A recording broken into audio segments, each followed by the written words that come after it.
Magandang araw po guys. At sa video ito ay magluluto po tayo ng gulay na ito lang yung sangkap niya. Saka, pero meron pa po itong mga ricados. Pero itong mga main na mga sangkap ay ito lang. Meron siyang ito yung bambusot, yung dabong, kalabasa, malunggay. Saka itong yung sitaw, saka may gata. Pero una sa lahat, yung ito kasi yung medyo matagal-tagal na umambot, isalang muna natin dito ng mauna sa tubig bago lagyan ng yung pangalawang piga nitong gata. Kasi yung unang piga ay yun po yung panghuli nating ilagay dyan. Balikan ko kayo at isasalang po natin dyan itong lutuin po natin itong dabong. Yan guys ay kumulo na po ito natin. Kunti lang po yung nilagay ko kasi pang kalamputan po siya dito sa pambusot yung dabong.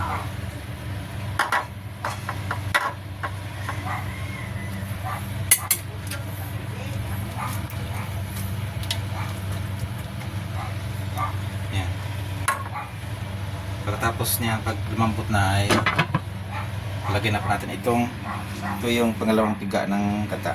Ito yung una, ito yung mas puro. Ito yung panghuli na natin.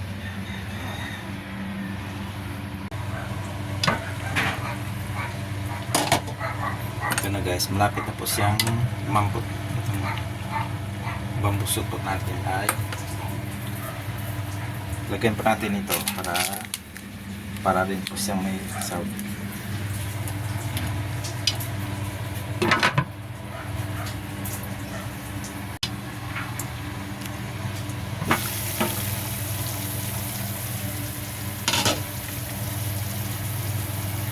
Yan guys, ay isama na po natin itong gata na ito po yung pangalawang piga para ito namang ay luluto ito sa mga ganito, yung ibang mga sangkap mo.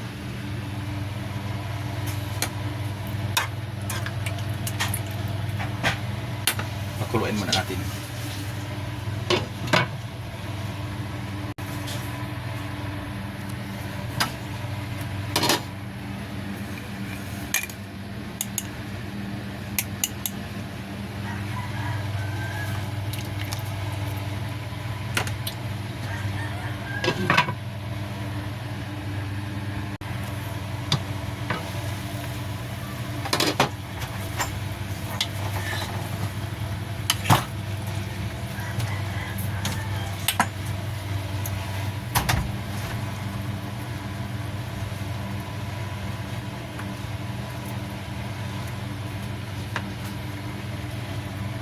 Isama na po natin itong sitaw saka itong kalabasa para maluto na po guys.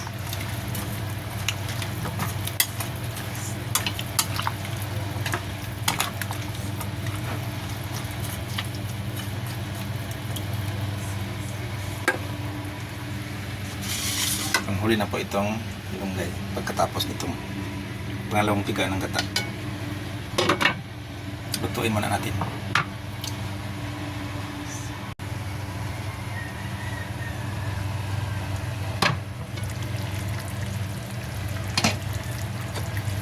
Lagyan natin ng sitsurito na guys para masarap po siya.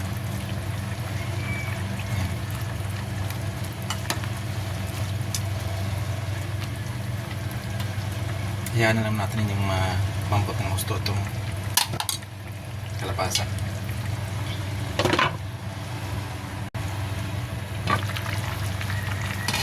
Ngayon, nalumangkot na po siya ay i-siro na po natin itong unang piga ng gata. Po yung mas mas creamy po siya, mas puro. Pakuluin na lang po natin tapos ito na po yung huli.